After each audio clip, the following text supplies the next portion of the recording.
শীর্ষ নেতৃত্বদানকারী শামীম সহ 8 জন ছিনতাইকারীকে একটি বিদেশি পিস্তল, একটি ম্যাগাজিন, 2 রাউন্ড তাজা গুলি, 2টি চাইনিজ কুড়াল, 2টি চাপাতি ও একটি তরবারি সহ গ্রেপ্তার। আদাবর মোহাম্মদপুর এলাকায় ছিনতাইকারী কিশোর গ্যাং, চাঁদাবাজ, মাদক কারবারি, চুরি নির্মূলে র্যাব 2 নিয়মিত অভিযান পরিচালনা করে আসছে এবং কিশোর গ্যাং ও কুখ্যাত ছিনতাইকারী গ্রুপের মূল হোতা ও অন্যান্য সদস্যদের গ্রেপ্তারে অভিযান অব্যাহত রয়েছে। গত 27 জুন 2026 তারিখ নিজস্ব গোয়েন্দা তথ্যের ভিত্তিতে র্যাব 2 জানতে পারে রাজধানীর মোহাম্মদপুর থানাধীন বসিলা এলাকায় কুখ্যাত ছিনতাইকারী চক্র পাটালি গ্রুপের সদস্যরা ছিনতাইয়ের প্রস্তুতি নিচ্ছে।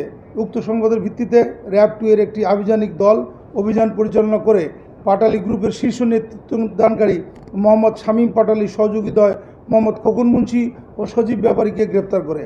গ্রেপ্তারকৃতদের তথ্যের ভিত্তিতে একই রাতে অভিযান পরিচালনা করে র্যাব 2 এর একটি আভিযানিক দল পাটালি গ্রুপের শীর্ষ নেতৃত্বদানকারী মোহাম্মদ শামীম পাটালি চন্দ্রিমা মডেল টাউন হতে একটি বিদেশি অস্ত্র ও 2 রাউন্ড তাজা গুলি সহ গ্রেপ্তার হয়।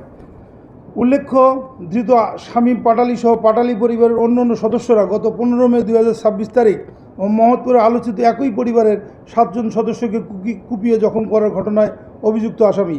এই পাটালি পরিবারের অপর 2 সদস্য হত্যা মামলার আসামি রানা পাটালি এবং রাসেল পাটালি ইতিপূর্বে র্যাব 2 এর হাতে গ্রেপ্তার হয়ে এখন কারাগারে রয়েছে।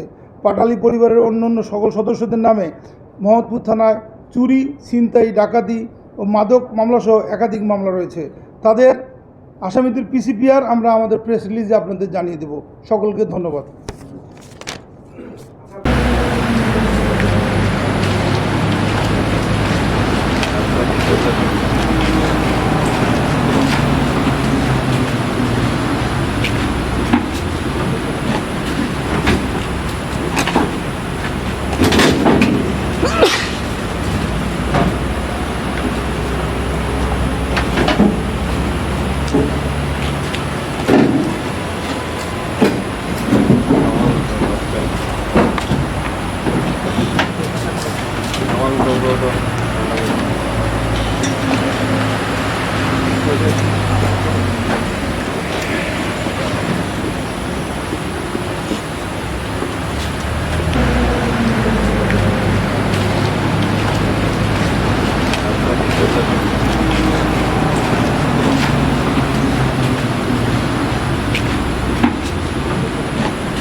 Go.